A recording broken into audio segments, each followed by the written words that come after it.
பட்டமரம். பட்டமரம்னா என்னன்னு தெரியுமா? செத்து போன மரம். காஞ்ச மரம் கூட திரும்ப துளிர்க்கும். சரியா? செத்து போன மரம் அப்படின்னா என்ன அர்த்தம்? திரும்ப உயிர் வராது அப்படின்னு அர்த்தம். ஓகேவா? சரி. மரம் என்பது மனித வாழ்வில் மிகவும் இன்றியமையாதது. இன்றியமையாததுன்னா என்னன்னு புரியுமா? இன்றியமையாததுன்னா புரியுமாடா? இன்றி கூட்டல் அமையாதது அப்படின்னு பிரித்து எழுதலாம். அது இல்லைன்னா நம்ம இல்லைன்னு அர்த்தம். இன்றி, அது இன்றி நம்ம இல்லைன்னு அர்த்தம். புரியுதா? இன்றியமையாதுன்னா மரங்கள் இல்லை என்றால் நமக்கு உயிர் வலி கிடைக்காமல் போய்விடும். உயிர் வலின்னு என்ன தெரியுமா?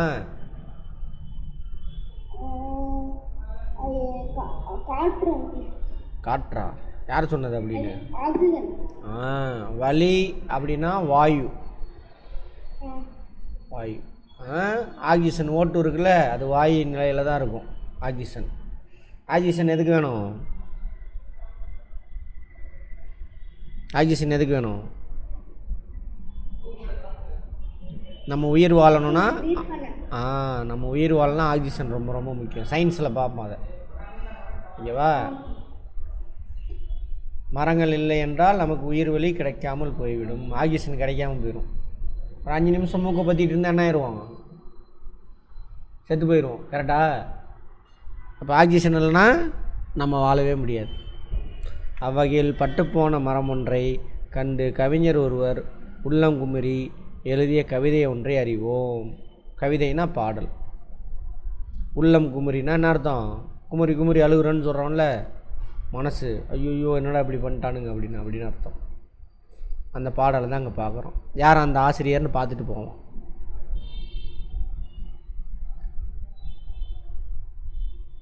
கவிஞர் தமிழ் ஒலி பாரதியார் தெரியுமா? கவி மரபு வழித்தோன்றலாகவும் பாரதிதாசனின் மாணவராகவும் விளங்கியவர். பாரதியார் தெரியும்ல, தமிழ் கவிஞர். சுதந்திர போராட்ட சம்பந்தமாக நிறைய கவிதைகள் எழுதியிருப்பார். கவிதை மரபு. அவரோட வழிவந்தவர். வழித்தோன்றனா அவர் வழிவந்தவரும் பாரதிதாசனுடைய மாணவர்.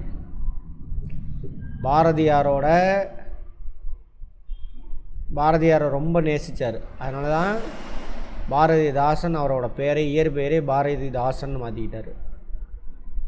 அவரோட மாணவர் தான் யார்?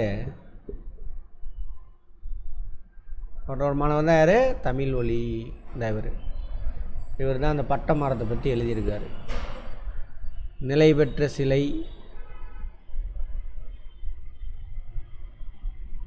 வீராயி, கவிஞனின் காதல், மாதவி காவியம் முதலியவை இவரின் படைப்புகள். இவர் எழுதின நூல்கள்னு அர்த்தம்.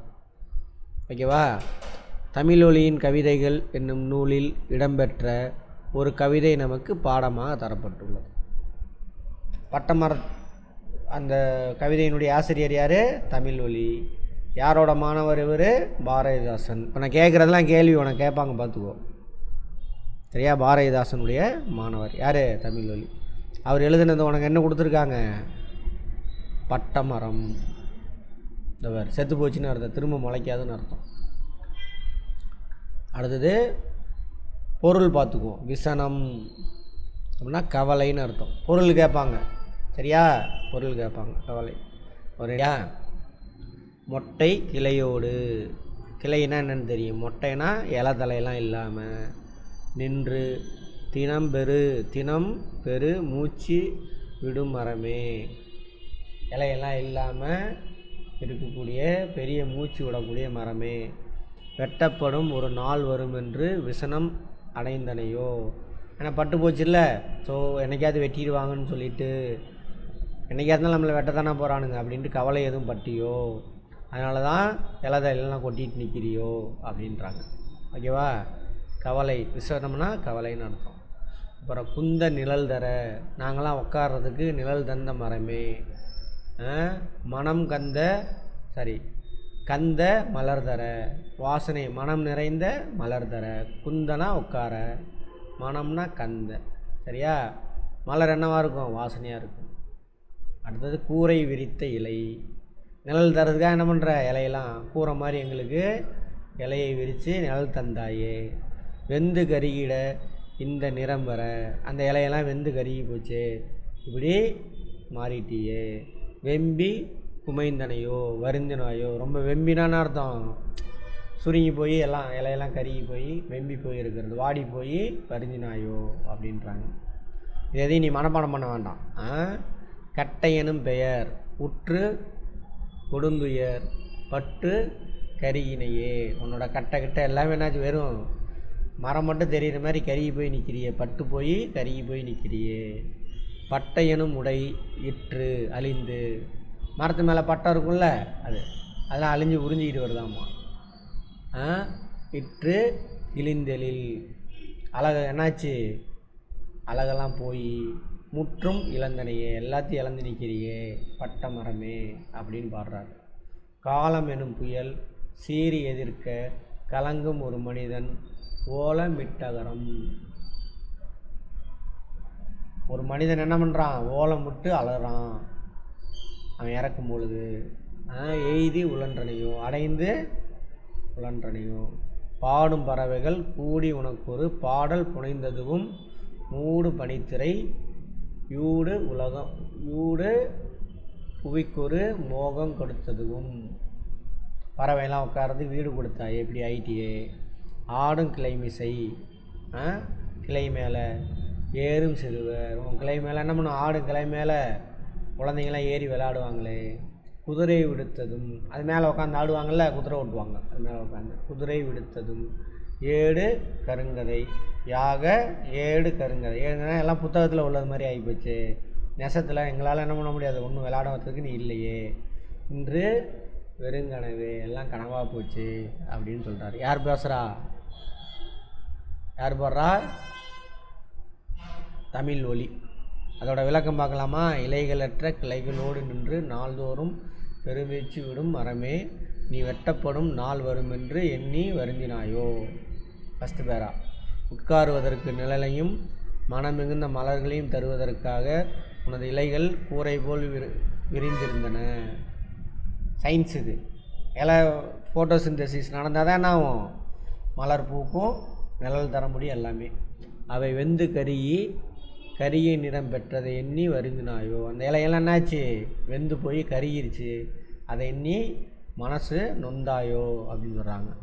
மனம் என்னும் பெயர் மாறி கட்டை எனும் பெயரை பெற்று. மரன்ற மரம் பேர் மாதிரி என்னவாயிருச்சு? கட்டைன்ற பெயர் வந்துருச்சு. தானே மரக்கட்டை, அவ்வளோதான். இலதலை இருந்தால் தான் என்ன அது மரம். துன்புற்று கருகினாயோ. கருகினாயே தான் கரெக்டு தான் அது. சரியா? உனது மரத்தை சொல்கிறாங்க. இதெல்லாம் எதுக்கு மாற்றி எழுதுனேன்? உடையாகிய பட்டையை கிழிந்ததால் அழகு முழுவதும் இழந்தாயோ. மரத்துக்கு என்னது? பட்டை தான் உடை. அதெல்லாம் இழந்ததுனால, அது கருகுனதுனால அழகு இழந்துட்டியா. காலம் என்னும் புயலால் தாக்கப்பட்டு கலங்கும் மனிதனை. காலம் என்னும் புயலால், ஏன்னா நல்லா இருப்பான், செல்வ செழிப்போடு இருப்பான், திடீர்னு செல்வம் இல்லாமல் போயிடும். அந்த மாதிரி அவன் செல்வம் இல்லாமல் போனவன் என்ன பண்ணுவான்? கதறுவான். அது மாதிரி மனிதன் கை நீட்டு ஓலமிடுவது போல் அடிச்சுக்குவானுங்க. அது மாதிரி துன்புற்று வருந்தினாயே, துன்புற்று வழிஞ்சிருக்கியே நீ மரமே அப்படின்னு சொல்லாங்க. பாடும் பறவைகள் எல்லாம் ஒன்று கூடி உனக்காக பாடல் பாடியது. பனி மூடிய உலகுக்கு நீ அழகு கொடுத்தது. பனி மூடிய உலகுனாக்க என்ன அர்த்தம்? பகலில் என்ன இருக்கும்? பனி படர்ந்து இருக்கும். மரத்தில் கிளையில் எல்லாம் என்ன இருக்கும்? பனி படர்ந்து இருக்கும். உனது ஆடும் கிளைகளில் சிறுவர்கள் அமர்ந்து குதிரை ஓட்டி விளையாடியது என்பன எல்லாம் ஏட்டில் எழுதிய பழங்கதையாக முடிந்து விட்டன. முன்னாடி போச்சு, இனிமேல் யாரும் ஏறி விளையாட மாட்டாங்க. அவை வெறும் கனவு போல் தோன்றுகிறது. இன்று அவை வெறும் கனவு போல் தோன்றும். அவ்வளோ சொல்லி முடிச்சிட்டார். எதுகைனா என்னன்னு தெரியுமா? எதுகைனா இரண்டாம் எழுத்து ஒரே மாதிரி வந்துச்சுனாக்கா அதுக்கு பேர் எதுகை. குந்த, கந்த, வெந்த, இந்து எல்லாம் இந்து வருதா? இந்த இதெல்லாம் மோனை முதல் எழுத்து ஒன்றி ஒரே மாதிரி வந்தால் நான் வச்சுக்க முதல் மோனை, மோ மூ அப்படி வச்சுக்கோங்க. முதல் எழுத்து ஒரே மாதிரி ஒன்றி வந்தால்னா ஒரே மாதிரி வருது. கூ பூ குந்த கூரை வெந்து வெம்பி. வெந்து வெம்பி. இயைபு அடைந்தனையோ இயைபு. குமைந்தனையோ. இயைபை பற்றி நான் அப்புறம் சொல்கிறேன். இயைபை பற்றி. இயைபுனா கடைசி எழுத்து. சரியா? கடைசி எழுத்து ஒரே மாதிரி வந்துச்சுன்னா அதுக்கு பேர் என்னது? இயைபு. முதல் ஒரு சொற்களில் முதல் எழுத்துக்கெல்லாம் ஒரே மாதிரி வந்தால் மோனை. இரண்டாவது சொற்களில் இரண்டாவது எழுத்து ஒரே மாதிரி வந்தால் எதுகை. சொற்களில் இந்த சொற்களுக்கு கடைசி எழுத்து ஒரே மாதிரி வந்தால் அதுக்கு பேர் என்னது? இயைபு. கேட்பாங்க, பார்த்துக்கோ. அதெல்லாம் மலர்களில் வரும் டேஸ் வண்டுகளை ஈர்க்கும். என்னது? வாசனையை தானே வரும். வாசனைக்கு அவர் என்ன யூஸ் பண்ணார்? என்ன வார்த்தை யூஸ் பண்ணார்? மனமா? கந்த. என்னது? கந்தம். கந்தம். கந்த கந்தம். இதுதான் உனக்கு ஆன்சரு. எழுதி வச்சுக்கோ, படிச்சுக்கோ. கந்தம். மரத்தின் உடையாக குறிப்பிடப்படுவது டேஸ். என்ன பார்த்தோம்? உடை மாதிரி. கீழே உள்ள ஆப்ஷனை படி. பட்டை. ஞாபகம் இருக்கா?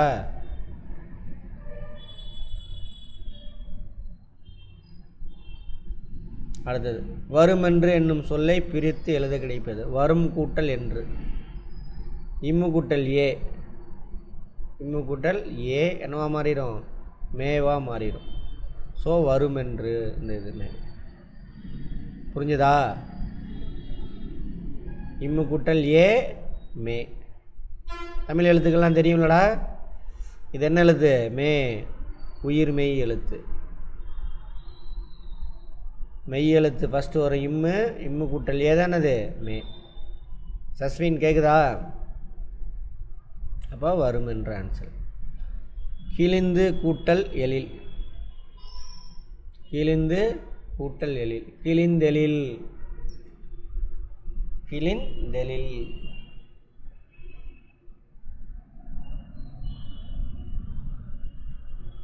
கிழிந்தெழில்.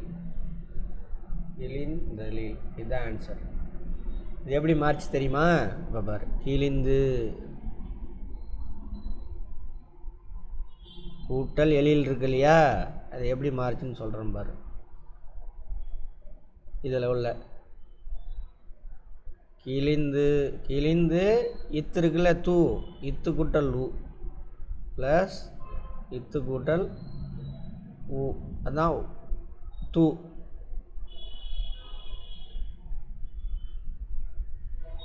சரியா? இங்கே வரும் மொழியில் ஏ ப்ளஸ் ஏ. ஏ. இதில் ஊ மறைஞ்சிரும். ஊ என்ன ஆயிரும்? கெட்டு போயிடும். இத்து கூட்டல் ஏ தே. தேவா மாறி. இத்து கூட்டல் ஏ தேவா மாறிடும். தெளில். எழிலுங்கிறது என்ன? தெளிலாக மாறிடும். ஊ கெட்டு போயிடும். கிழிந்தெழில். The answer.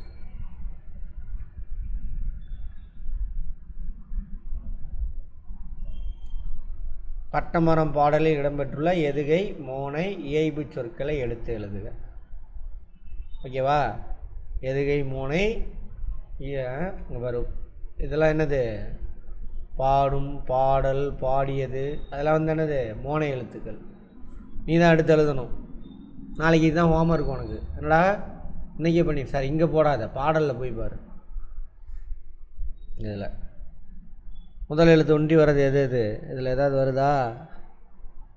இல்லை. நீ தான் பார்த்து எழுதணும். எழுது. நாளைக்கு என்கிட்ட காட்டணும்.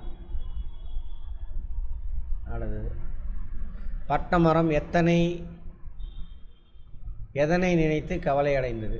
பட்டமரம் எதனை நினைத்து கவலை அடைந்தது? என்ன? இது வந்து குதிரைடா. இதுக்கு பட்டை மரத்தின் கிளையில் ஊமையாக கூறப்படுவது எது? குதிரை. கேட்குதா? அடுத்தது, பட்டை மரம் எதனை நினைத்து கவலை அடைந்தது? நீ வெட்டப்படும் நாள் வரும் என்று எண்ணி வருந்தினாயோ? ஃபஸ்ட்டு கொஸ்டினுக்கு வெட்டப்படும் நாள் வரும் என்று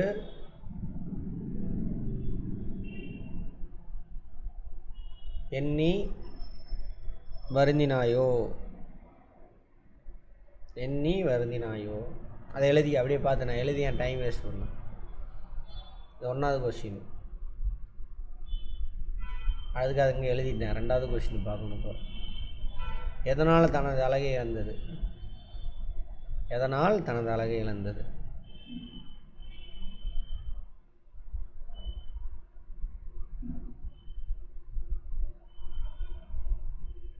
உடையாகிய பட்டை கிழிந்ததால் அழகு முழுவதும் இழந்தது.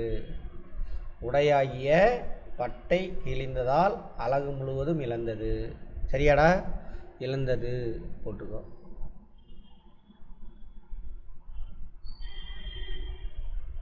வீடியோ பார்த்து எழுதிக்கோ. ஏட்டில் எழுதிய பழங்கதையாக முடிந்தவை எவை? ஏட்டில் எழுதிய பழங்கதையாக முடிந்தவை எவை?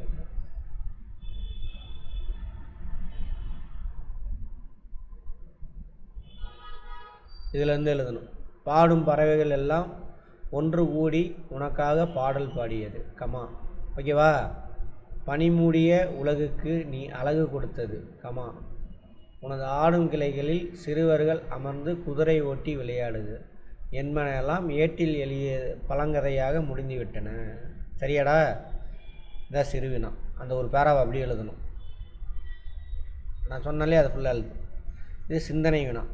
குருவினா அவ்வளோதான், முடிஞ்சது. இது சிறுவினா. இது சிந்தனை வினா. இதுதான் சிந்தனை வினா. உனக்கு மரங்கள் பட்டு விடாமல் காக்கல் செய்ய வேண்டியவையாக நீங்கள் கருதுவாங்க. ஒழுங்கா முறையாக நீர் பாய்ச்ச வேண்டும். முறையாக நீர் பாய்ச்ச வேண்டும்.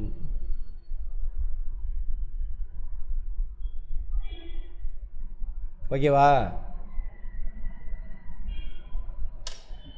அவ்வளோதான். எல்லாத்துக்குமே ஆன்சர் கொடுத்துட்டேன், படிச்சுக்கோ.